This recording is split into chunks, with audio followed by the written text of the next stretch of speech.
Saan mang lugar, kailangan maging maingat at maging alerto, lalo na sa mga taong mapagsamantala. Sa isang fast food chain nga sa Maynila, ilang babaeng hinihinalang miyembro ng Salisi Gang ang nambiktima. Yan ang sumbong sa atin ng isang youth scooper. Narito po ang buong kwento.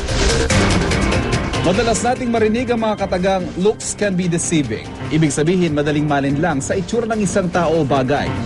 Ito'y pinatotohanan ng isang CCTV video na ipinadala ng youth scooper na si Cristina Marfa ng Menjola, Maynila na nabiktima umano ng Salisi Gang sa isang fast food chain sa Maynila. Paano ba naman kasi ang mga suspect di umano'y dalawang babae na hindi mo paghihinalaan?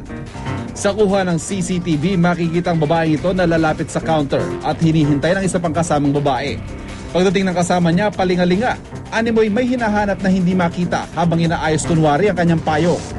Maya-maya pa umorder ng kanyang kasama habang abala naman siya sa paghahanap ng bibiktimahin. Pagka-order, nagpalitan sila ng pwesto. Ang babaeng may dalang payong naman na naghihintay sa inorder ng kanyang kasama. At ang kanyang partner, ayun, at may pinupuntirya na. Ang biktima ang estudyanteng si Cristina na nasa harapan niya. Habang busy sa pag-order si Cristina, busy din naman si ate sa pagdiskarte. Bigla niyang tinabihan si Cristina na ikinagulat ng biktima. Makikitang umusog si Cristina, pero matinik talaga itong si ate. Pakunwaring luminga sa likod upang hindi mahalata. Tinabihan ulit si Cristina at sa pagkakataong ito, successful na si ate. Akalain mong parang walang nangyari sa likod ng biktima, ngunit ilang segundo lang, may tila isinilid si ate sa kanyang hawak na jacket. Ito ang cellphone ni Cristina. Matapos may sa katuparan nito, bigla nitong pinuntahan ng kanyang kasama sa kabilang counter sa katuluyan ng umalis. Ayon kay Police Superintendent Haris Fama, tila dumarami raw ang krimen na sangkot ang mga grupong salisi. Yung opportunity na nandyan sila sa mga places of convergence, sa bus station o kaya sa school, sa mga canteens at iba pa, malls.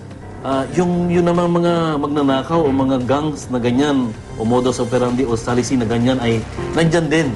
Kaya ito ay dumadami dahil nga sa panahon ng karamihan din ang mga tao na nasa labas. Kaya naman payo ng PNP ang pagiging alerto pa rin at iba yung pag-iingat ang paraan para maiwasan na maisahan ng mga Salisi Gang. Na yung opportunity ay alisin para sa magnanakaw. Alisin nyo na mayroong makita ang magnanakaw na madaling makuha sa inyo, hindi na yung magnanakaw. Kung kayo na biktima ng Salisi Gang o di kayo may nakitang kahinahinalang mga tao, huwag matakot at magsubong agad sa pinakamalapit na otoridad sa inyong kinaroroonan para mga masasamang loob agad ding managot sa batas.